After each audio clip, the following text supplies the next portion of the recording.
Namaku Nahla. Usia 27 tahun. Aku menikah dengan Arfan 3 bulan lalu. Usia pernikahan kami memang masih muda, tapi aku sudah merasa menjadi istri yang seutuhnya. Hidup bersama Arfan seperti mimpi indah, tenang, nyaman, dan penuh perhatian. Sejak awal, aku tahu Arfan adalah duda. Ia bercerai dari istrinya beberapa tahun lalu, katanya. Tapi aku tidak pernah bertanya banyak, karena dari sikap dan tutur katanya, aku percaya dia sudah benar-benar selesai dengan masa lalunya. Hari-hariku dimulai dengan menyiapkan sarapan untuk kami berdua. Arfan suka omelet dan teh manis hangat.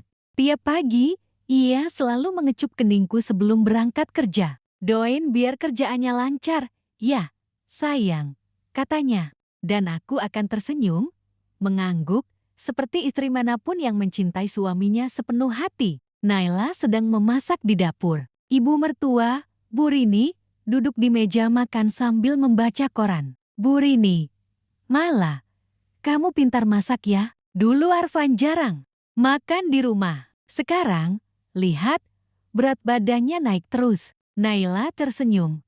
Terima kasih, Bu. Saya senang bisa merawat Arfan dan Ibu. Bu Rini, kamu perempuan yang sabar. Arfan memang butuh yang seperti kamu. Mantan istrinya dulu. Sudahlah, yang penting sekarang kamu di sini. Naila terdiam sejenak. Kata-kata mantan istri masih sedikit asing di telinganya. Meski ia sudah berstatus istri sah, Bu Rini tinggal bersama kami. Aku memanggilnya ibu dan memperlakukannya seperti orang tuaku sendiri. Ia hangat, tapi kadang ucapannya terasa seperti menyimpan banyak rahasia. Arfan baru pulang dari kerja. Ia meletakkan jasnya dan langsung menghampiri Naila yang sedang melipat pakaian di sofa. Arfan mendekat. Capek banget hari ini, tapi lihat kamu langsung segar lagi rasanya. Naila, kamu belum makan. Aku panaskan dulu ya. Arfan menahan tangan Naila. Nggak usah, temenin aku ngobrol dulu ya. Mereka duduk berdampingan. Arfan mengusap kepala Naila perlahan. Tapi Naila tak sengaja melirik ke arah lorong belakang rumah. Ada satu kamar yang selalu tertutup rapat. Kamar itu tidak pernah dibuka. Satu hal yang masih membuatku penasaran adalah kamar di ujung lorong itu. Arfan bilang itu gudang. Tapi kenapa? Pintunya pakai kunci kombinasi, bukan gembok biasa? Naila terbangun karena mendengar suara seperti sesuatu yang jatuh dari arah lorong. Ia bangkit dari tempat tidur, membuka pintu perlahan, dan memandangi lorong gelap itu. Kamar misterius itu masih tertutup, sunyi. Tapi entah kenapa malam itu rasanya tidak seperti biasanya. Terkadang, hidup terasa terlalu sempurna untuk jati nyata. Dan saat semuanya tampak tenang, mungkin justru itulah awal dari badai. Arfan, Ibu, rumah ini, semuanya tampak menerimaku dengan hangat. Tapi kenapa hatiku masih merasa ada yang belum selesai di rumah ini? Arfan, Ibu, rumah ini, semuanya tampak menerimaku dengan hangat. Tapi kenapa hatiku masih merasa ada yang belum selesai di rumah ini? Perasaan itu terus menggangguku. Entah kenapa, lorong itu, pintu kamar yang terkunci itu, dan malam-malam. Ketika Arfan pulang lebih larut dari biasanya, semua mulai membentuk bayangan-bayangan aneh di kepalaku. Naila sedang menyeduh teh ketika Arfan datang dari belakang dan memeluknya. Arfan lembut.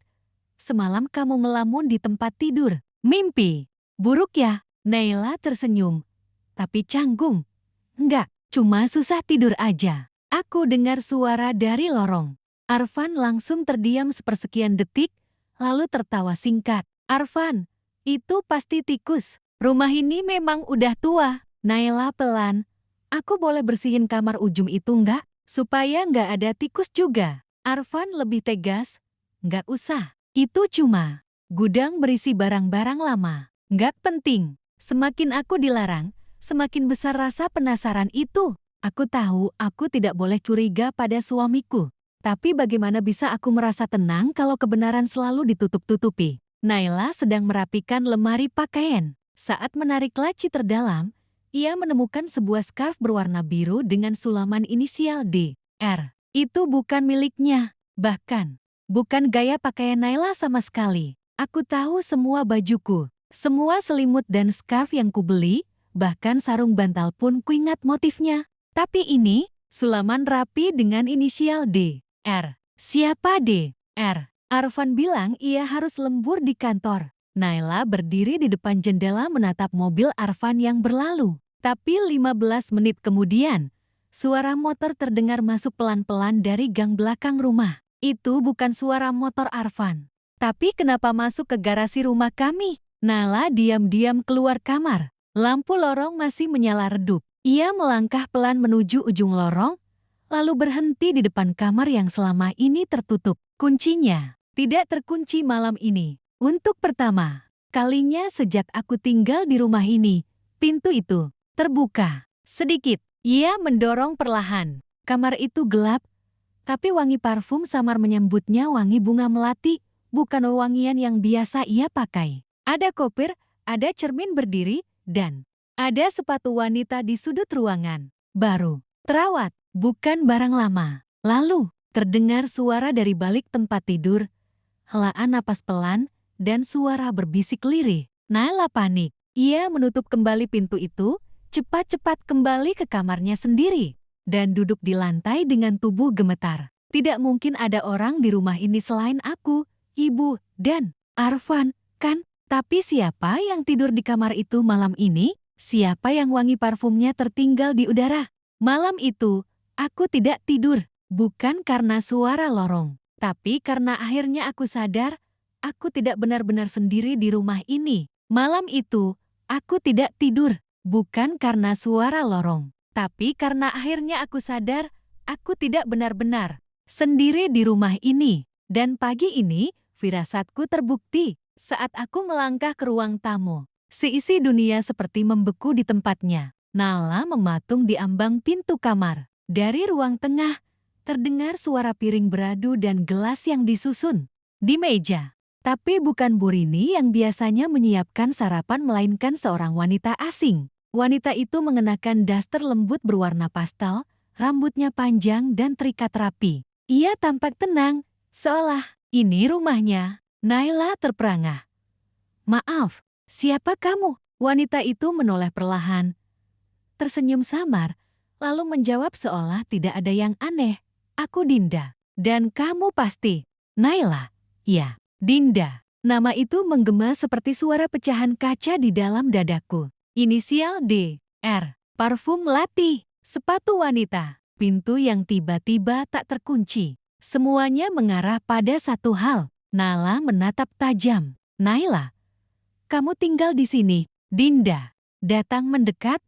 Tenang, aku hanya menginap semalam. Ini rumah keluarga. Aku hanya beristirahat. Naila menahan gemetar. Kamar belakang itu kamu tidur di situ? Dinda tersenyum kecil. Bukan, aku tidur di kamar utama. Kamu dan Arfan punya kasur yang nyaman. Naila mundur satu langkah. Ia menatap Dinda seolah baru melihat bayangan yang menertawakannya di siang bolong. Arfan masuk rumah dan langsung terdiam melihat dua wanita yang seharusnya tidak pernah bertemu. Kini saling menatap tajam di tengah ruang keluarga. Arfan, kalian sudah bertemu? Naila suara meninggi karena luka yang ditahan. Apa maksud semua ini, Arfan? Kenapa dia bisa tidur di kamar kita? Di ranjang kita? Dinda membalas dingin.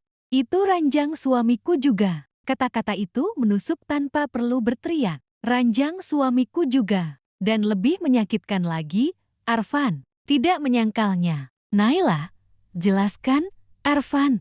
Jelaskan semuanya sekarang. Arfan merunduk pelan. Aku belum benar-benar cerai dari Dinda. Kami hanya berpisah untuk sementara waktu. Waktu aku menikahimu, semuanya masih rumit. Tapi aku tetap ingin bersamamu. Naila mata berkaca-kaca. Jadi aku ini apa? Istri yang dipanggil ketika dia sedang pergi? Burini datar. Naila, kamu jangan menyulut. Emosi pagi-pagi begini. Dinda datang bukan untuk cari masalah. Dia istri pertama. Kamu harus bisa lebih bijak. Naila tercengang. Bijak? Aku bahkan tidak tahu aku sedang berbagi suami. Aku mengira rumah ini milikku. Keluarga ini menyambutku, tapi ternyata aku hanya tamu yang diizinkan masuk ketika wanita itu sedang tidak ada. Hari itu aku tahu, ternyata aku bukan disambut. tapi disisipkan. Sebagai pelengkap, sebagai bayangan. Dari seseorang yang tak pernah benar-benar pergi. Hari itu aku tahu, ternyata aku bukan disambut, tapi disisipkan. Sebagai pelengkap, sebagai bayangan dari seseorang yang tak pernah benar-benar pergi. Dan sekarang bayangan itu berdiri di dapurku, menyeduh teh untuk suamiku, memakai sandal rumahku, dan tidur di ranjangku. Nala membereskan lemari pakaian dengan gerakan cepat dan tegas. Ia mengumpulkan beberapa pakaian dan meletakkannya dalam koper kecil. Arfan masuk ke kamar dan terkejut. Arfan, kamu mau kemana? Naila tanpa menoleh. Pergi, supaya istri pertamamu bisa bebas menikmati rumah ini. Aku tidak mau tidur di ranjang yang sudah dipakai orang lain malam sebelumnya. Arfan panik. Naila, jangan gitu. Dinda cuma butuh tempat tinggal sementara. Rumah orang tuanya lagi direnovasi. Naila berbalik menatapnya tajam. Kenapa dia tidur di sini? Arfan, kenapa bukan di hotel? Kenapa di ranjangku? Dan kenapa kamu biarkan? Semua jawabannya sama. Karena dia masih merasa punya hak. Dan lebih menyakitkan lagi, semua orang seolah membenarkannya. Nala memberanikan diri bicara di depan Bu Rini dan Dinda. Naila menahan gemetar. Maaf, Bu, tapi saya tidak bisa tinggal serumah dengan orang yang dulu jadi istri suami saya. Bu Rini tenang, tapi tajam. Nala, kamu terlalu emosional. Dinda tidak merebut siapapun. Dia hanya kembali ke rumahnya sendiri. Naila, tapi saya istri sah Arfan sekarang. Dinda pelan, tapi menusuk. Begitu juga aku. Aku tak pernah diceraikan. Naila menatap keduanya. Baik, kalau kalian semua menganggap ini rumah dia, maka aku yang akan pergi. Di kamar, Nala menangis diam-diam sambil melipat baju. Tapi tiba-tiba, ia berhenti. Ia memandang koper yang hampir penuh, lalu menutupnya perlahan. Ia bangkit, membuka pintu kamar, dan berjalan ke kamar tamu tempat Dinda menginap malam itu. Narasi Naila, tidak, aku tidak akan lari. Aku tidak akan pergi dari rumah yang sejak awal dibangun di atas janji padaku. Kalau harus ada yang pergi, bukan aku. Dinda baru saja selesai mandi. Saat membuka pintu kamar, Naila sudah berdiri di sana. Dingin, tenang. Naila, silakan keluar dari rumah ini. Sekarang juga. Dinda kaget. Apa maksudmu? Naila, kamu bukan tamu, kamu bukan istri sah. Kamu hanya seseorang dari masa lalu yang tiba-tiba menginjakan kaki tanpa izin. Dinda, aku punya hak. Naila, bukan di rumah ini, bukan di ranjangku. Keluar sekarang, atau aku yang akan usirmu di depan semua orang. Dinda keluar dengan mata berkaca-kaca. Bu Rini bangkit dari sofa. Bu Rini, Nala, apa yang kamu lakukan? Naila tegas, gemetar karena menahan emosi. Aku hanya mengambil kembali apa yang jati hakku. Aku istri sah Arfan, Bu, dan aku tidak akan biarkan siapapun melewati batas. Arfan. Naila, Naila menatap Arfan, pelan tapi mantap. Aku tidak minta kamu memilih. Aku hanya minta kamu bersikap adil. Karena hari ini, aku memilih untuk tidak diam. Kupikir setelah aku berani mengambil sikap, semuanya akan selesai. Tapi ternyata, keputusan itu hanya membuka pintu menuju badai yang lebih besar. Aku mengusirnya dari ranjangku, dari rumahku, dari hidupku. Tapi esok harinya, aku justru yang diminta untuk minta maaf. Aku mengusirnya dari ranjangku, dari rumahku, dari hidupku. Tapi esok harinya, aku justru yang diminta untuk minta maaf. Aku pikir aku sudah cukup tegas. Aku pikir keadilan akan berdiri di sisiku. Tapi pagi itu, keadilan malah menampakkan wajah yang tak kukenal, wajah mertua yang mendadak berubah dingin, dan suami yang terdiam tak berpihak. Naila duduk sendirian. Sarapan sudah disiapkan, tapi tak ada yang menyentuhnya. Bu Rini masuk dengan langkah pelan, tapi sorot matanya tajam. Bu Rini, aku tidak menyangka kamu akan mengusir Dinda seperti itu. Diusir di tengah malam seperti maling. Naila lembut, tapi tegas. Saya tidak ingin bersikap kasar, Bu. Tapi dia sudah melanggar batas. Bu Rini dingin. Yang melanggar adalah kamu. Kamu baru 3 bulan jadi istri Arfan, sementara Dinda sudah bersama keluarga ini bertahun-tahun. Kami mengenalnya. Dia anak kami juga. Anak kami juga. Kalimat itu menamparku lebih keras dari apapun. Aku, istri sah. Tapi disebut seolah hanya penumpang. Dinda, wanita yang menginap diam-diam, malah dipanggil anak. Arfan duduk di pinggir ranjang. Nala menatapnya dari balik meja rias. Arfan, ibu kepikiran? Naila, Dinda pulang ke rumah orang tuanya dengan wajah sedih. Mereka juga nelpon aku, bilang kecewa kamu tega mengusir dia. Naila, Arfan, kamu dengar dirimu sendiri. Dia yang tidur di tempat tidur kita. Dia yang datang tanpa izin. Dan aku yang kamu bilang tega. Arfan ragu. Aku cuma ingin semuanya. Tenang, gak ada yang sakit hati. Naila menahan perih. Berarti ketenangan itu cuma bisa dicapai kalau aku diam. Ya, setiap kata yang ia ucapkan seperti membuka luka yang tak bisa dijahit. Aku menatap suamiku, dan untuk pertama kalinya, aku merasa benar-benar sendirian di dalam pernikahan ini. Naila baru selesai mengepil lantai ketika Bu Rini memanggilnya dengan nada datar. Bu Rini, ada keluarga Dinda yang mau datang. Kita perlu jaga nama baik. Kamu harus ikut minta maaf ke mereka. Tunjukkan kamu bukan perempuan egois. Naila terkejut. Maaf, untuk apa? Bu Rini tegas. Untuk sikapmu yang kelewat batas. Dinda wanita baik. Kamu bisa tetap jadi istri Arfan, asal kamu tahu tempatmu. Naila, tempatku? Tempatku bukan di bawah kaki siapapun, Bu. Saya istri sah. Kalau saya diam, saya bukan wanita. Baik, saya cuma korban yang dibungkam. Kata-kata mereka membuatku sadar. Tujuan hidupku bukan lagi mempertahankan cinta Arfan. Tujuanku sekarang adalah mempertahankan harga diriku. Ia membuka laptop dan mulai mencari data tentang status hukum pernikahannya. Tangannya gemetar saat mulai mengetik.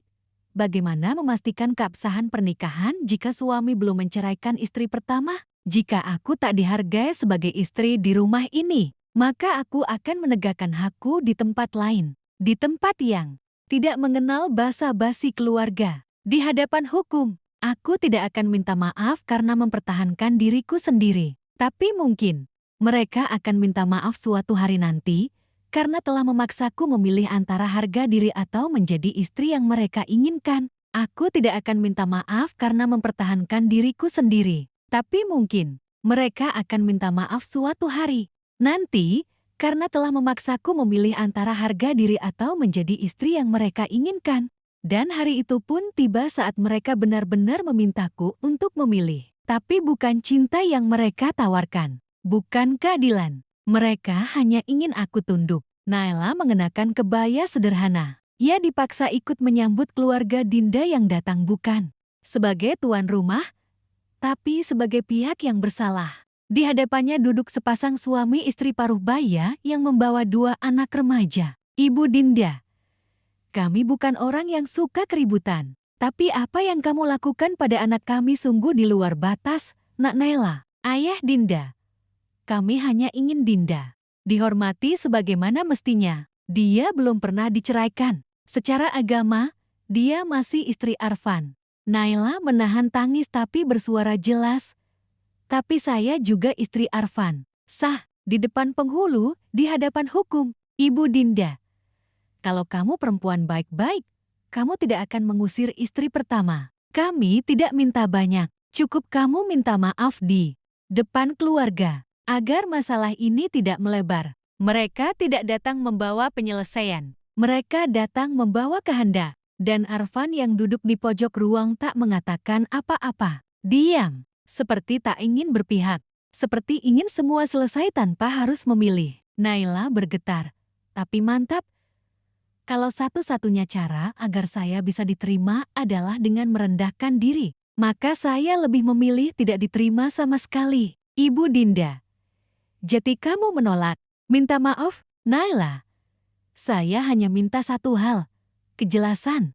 Kalau Arfan memang masih menjadi suami Dinda, katakan. Jika saya hanya istri kedua yang disembunyikan, saya akan pergi. Tapi jika saya istri yang sah, saya tidak akan tunduk pada tekanan siapapun bahkan keluarga sendiri. Naila duduk sendirian. Di depannya, 2 amplop terbuka, satu berisi buku nikah miliknya dengan Arfan, satu lagi salinan surat dari kantor KUA yang baru saja ia dapatkan secara daring. Tertulis jelas, tidak tercatat adanya perceraian antara Arfan dan Dinda. Jati benar, Arfan menikahiku tanpa menyelesaikan pernikahan sebelumnya. Secara hukum, pernikahanku bisa dibatalkan. Selama ini, aku bukan istri. Aku hanya bayangan yang dia peluk ketika Dinda pergi. Naila, kamu tahu ini bisa dianggap pernikahan. Tidak sah. Arfan diam, lalu pelan. Aku bingung waktu itu. Naila, aku butuh kamu. Tapi aku juga tidak bisa benar-benar melepaskan Dinda. Dia sakit waktu itu. Ibuku juga. Kamu tahu sendiri. Naila, suara pelan, penuh luka. Kamu tidak memilih karena takut kehilangan. Tapi kamu lupa, aku juga manusia. Aku juga bisa memilih. Untuk pergi, aku tidak akan menangis lagi malam ini. Besok aku akan pergi ke kantor urusan agama. Bukan untuk menyerah, tapi untuk memperjelas siapa sebenarnya yang berhak atas nama istri. Jika menjadi istri berarti harus selalu mengalah, maka aku bukan lagi istri. Aku adalah perempuan yang memilih untuk dihargai atau ditinggalkan dengan harga diri. Jika menjadi istri berarti harus selalu mengalah, maka aku bukan lagi istri. Aku adalah perempuan yang memilih untuk dihargai atau ditinggalkan dengan harga diri. Tapi aku lupa satu hal penting, kadang harga diri tidak cukup untuk menembus tembok sistem yang sudah sejak awal tidak berpihak padamu. Naila duduk di ruang konsultasi. Seorang petugas wanita paruh baya membolak-balik berkas sambil mengernyit. Petugas, Ibu Naila, saya paham kondisi Ibu. Tapi secara administratif, pernikahan Ibu dan Pak Arfan tetap tercatat sah karena tidak ada laporan poligami atau pengaduan.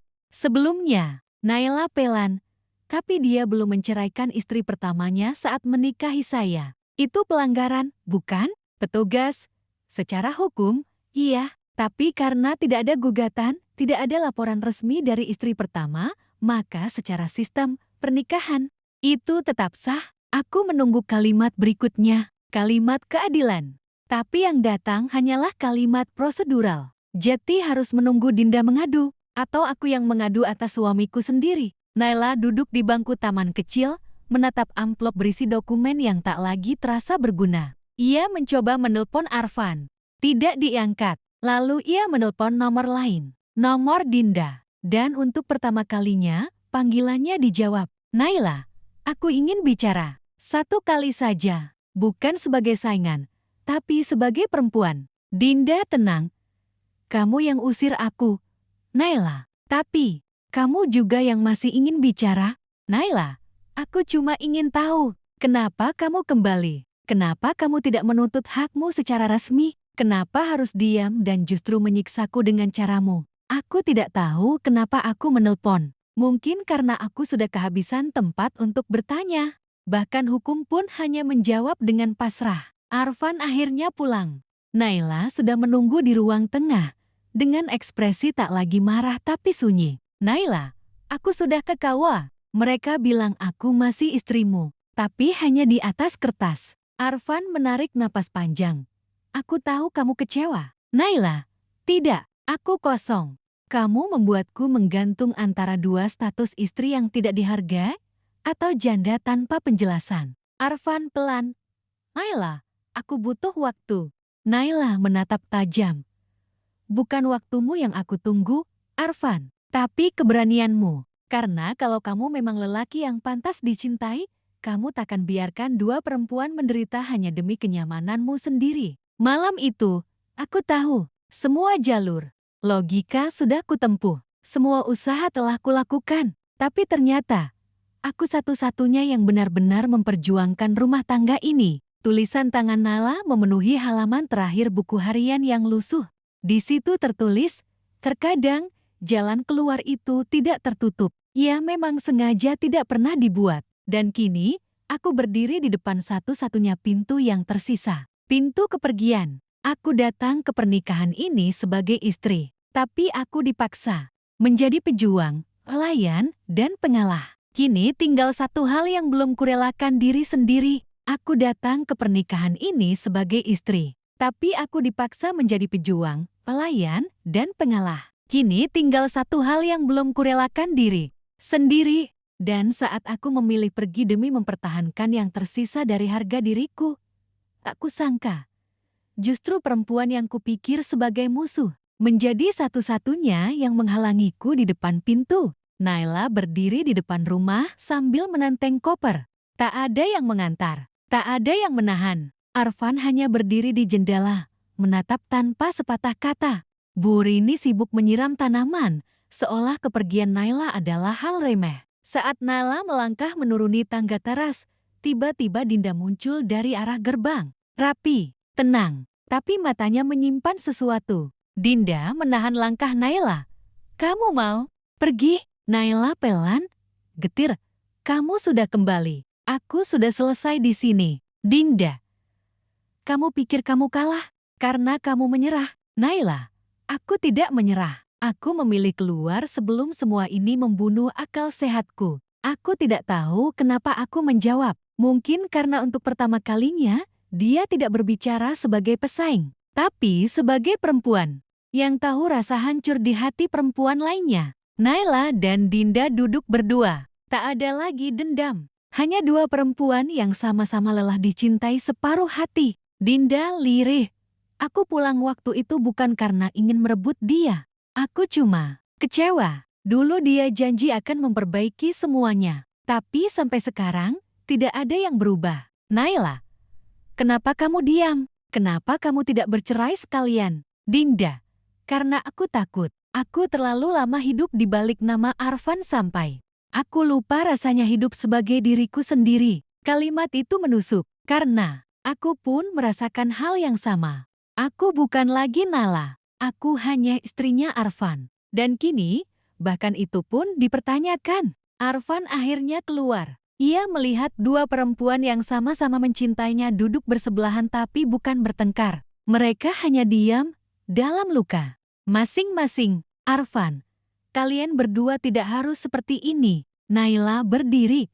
"Kamu benar. Kami tidak harus seperti ini. Karena mulai hari ini, aku tidak mau jadi bagian dari permainanmu lagi." Dinda menyusul berdiri.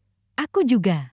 Aku sudah terlalu lama diam, Arfan. Dan diamku membuat perempuan lain tersakiti. Cukup." Nala masuk kembali, bukan sebagai istri yang tunduk, tapi sebagai tamu yang hendak mengambil sisa martabatnya. Ia meletakkan koper, berdiri di tengah ruang.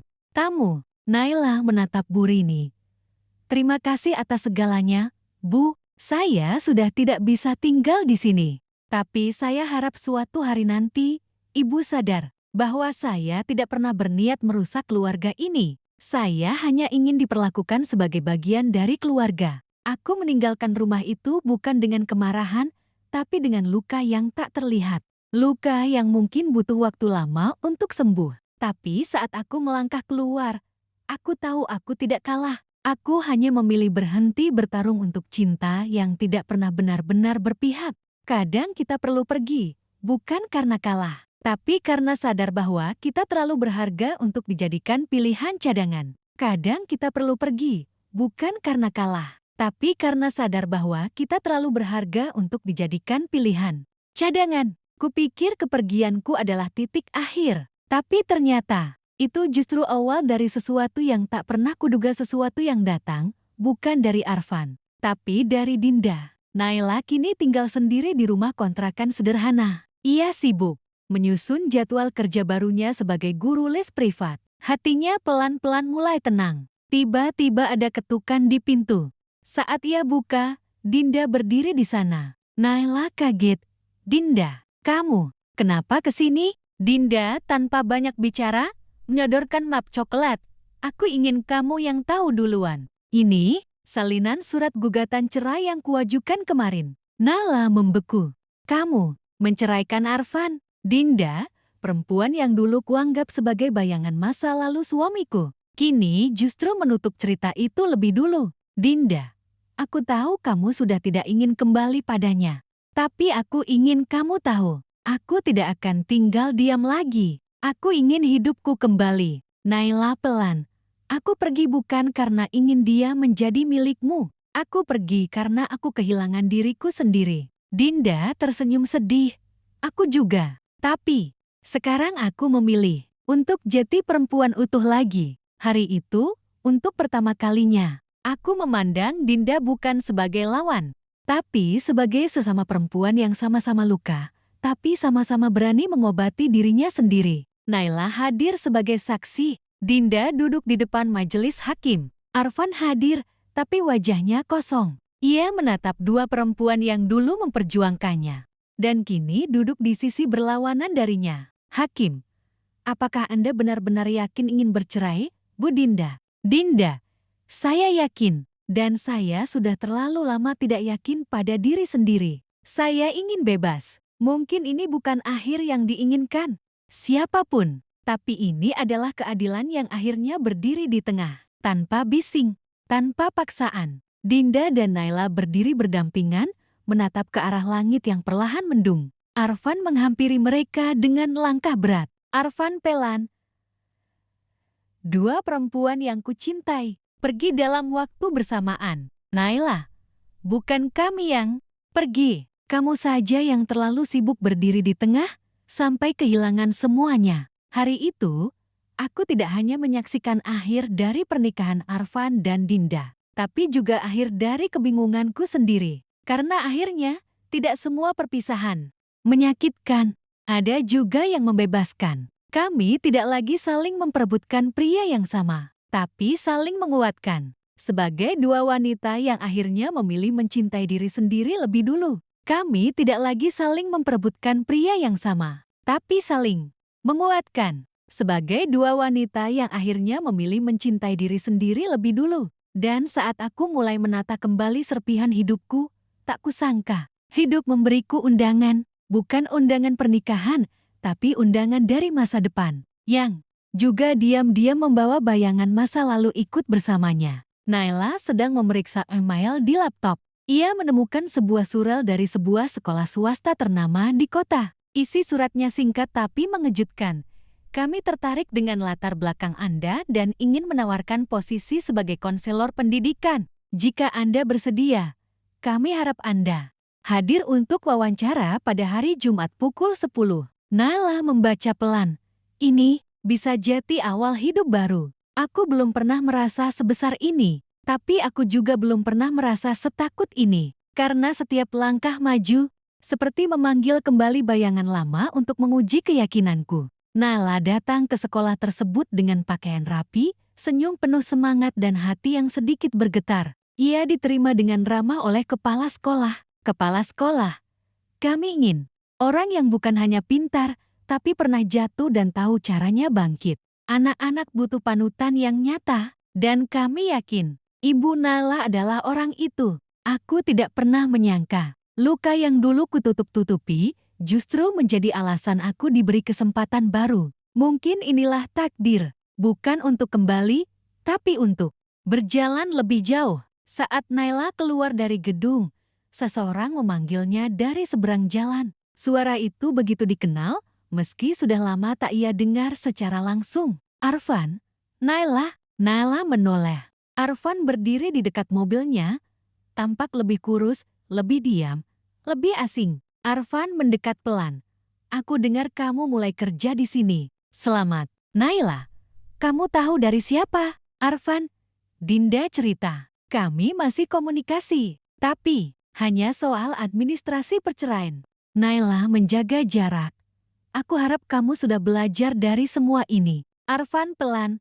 Aku kehilangan dua wanita terbaik yang pernah ada dalam hidupku. Dan itu cukup untuk membuatku sadar siapa sebenarnya yang paling bodoh di antara kita. Aku mendengar penyesalannya, tapi aku tidak merasa menang. Karena ini bukan lagi soal siapa yang salah, tapi siapa yang berani menata ulang hidupnya. Arfan, aku tidak berharap kamu kembali, tapi bolehkah aku tetap mendoakanmu? Naila tersenyum kecil. Kamu boleh mendoakan siapapun, Arfan. Tapi jangan lagi membagi cintamu kedua arah. Satu saja tak cukup kamu jaga. Hari itu, aku melangkah menjauh. Tanpa dendam, tanpa luka baru. Hanya dengan harapan sederhana bahwa kali ini langkahku adalah untuk diriku sendiri, bukan bayangan siapapun. Akhir bukan selalu tentang kehilangan. Kadang, akhir adalah pintu yang terbuka untuk sesuatu yang akhirnya pantas kita perjuangkan. Akhir bukan selalu tentang kehilangan. Kadang, akhir adalah pintu yang terbuka untuk sesuatu yang akhirnya pantas kita perjuangkan. Dan untuk pertama kalinya dalam hidupku, aku membuka pintu itu. Bukan dengan harapan pada orang lain, tapi dengan keyakinan pada diriku sendiri. Naila kini tampak berbeda. Rambutnya lebih pendek, penampilannya lebih rapi, langkahnya lebih mantap. Di ruang konseling, ia tengah menenangkan seorang siswi yang menangis karena gagal ujian. Naila lembut. Gagal itu bukan akhir. Gagal itu cara hidup mengajarkan kita bagaimana caranya berdiri. Aku pernah gagal. Dan sekarang kamu sedang belajar yang sama. Siswi itu mengangguk pelan dan memeluk Naila. Aku pikir dulu, hanya rumah tangga yang bisa membuatku merasa berarti. Tapi ternyata, justru ketika aku berdiri sendiri, aku mulai benar-benar terasa hidup. Naila kini tinggal di unit apartemen kecil yang bersih dan rapi. Ia duduk di balkon, menyiram tanaman kecil yang ia rawat sendiri. Ponselnya berdering. Sebuah nama muncul. Dinda. Dinda melalui telepon, aku sudah resmi cerai minggu lalu. Rasanya lega, tapi juga aneh. Naila, aneh karena kamu sudah lama tinggal dalam sesuatu yang seharusnya kamu tinggalkan sejak dulu. Dinda, dan kamu sudah terlihat sangat berbeda sekarang. Lebih kuat, lebih damai. Naila tersenyum. Karena aku sudah berhenti menunggu seseorang menyelamatkanku. Aku dan Dinda. Dulu dua perempuan yang nyaris menghancurkan satu sama lain. Tapi kini, kami jadi saksi perjalanan masing-masing untuk sembuh. Ironis, ya. Terkadang, orang yang kau anggap lawan, justru jadi cermin terbaikmu. Naila dipanggil ke atas panggung oleh kepala sekolah karena dinobatkan sebagai guru paling menginspirasi. Murid-murid bersorak, dan air mata Naila jatuh pelan. Kepala sekolah, Bu Naila mengajarkan kita bahwa guru bukan hanya soal mengajar, tapi tentang menjadi manusia yang utuh di hadapan murid-muridnya. Dan hari itu, aku tidak lagi merasa kehilangan. Aku tidak lagi memikirkan siapa yang dulu kuperjuangkan. Karena kini, aku tahu siapa yang harus kuperjuangkan lebih dulu, diriku sendiri. Seorang pria menghampirinya, membawa bukit bunga kecil. Wajahnya asing tapi hangat. Namanya Raihan, guru seni yang baru bergabung sebulan lalu. Raihan tersenyum. Aku tahu kamu tidak suka bunga, tapi anak-anak bilang kamu pantas dapat ini. Jeti, aku hanya kurirnya. Naila tertawa kecil. Kurir yang tahu selera. Ya, Raihan, kurir yang tahu siapa yang layak dihormati. Aku tidak sedang jatuh cinta. Belum. Tapi untuk pertama kalinya, aku tidak takut membuka hati. Karena kali ini, aku tidak lagi mencari penyelamat. Aku hanya ingin ditemani oleh seseorang yang tidak akan menyuruhku untuk minta maaf saat aku mempertahankan diriku sendiri. Aku pernah disebut terlalu keras, terlalu emosional, terlalu tega. Tapi kenyataannya, aku hanya sedang belajar mencintai diriku sendiri di tengah dunia yang ingin membuatku terus meminta maaf. Aku pernah disebut terlalu keras, terlalu emosional, terlalu tega. Tapi kenyataannya, aku hanya sedang belajar mencintai diriku sendiri di tengah dunia yang ingin membuatku terus meminta maaf. Dan kini, aku berdiri di tempat yang sama sekali baru. Bukan sebagai istri siapa-siapa. Bukan sebagai korban cerita orang lain.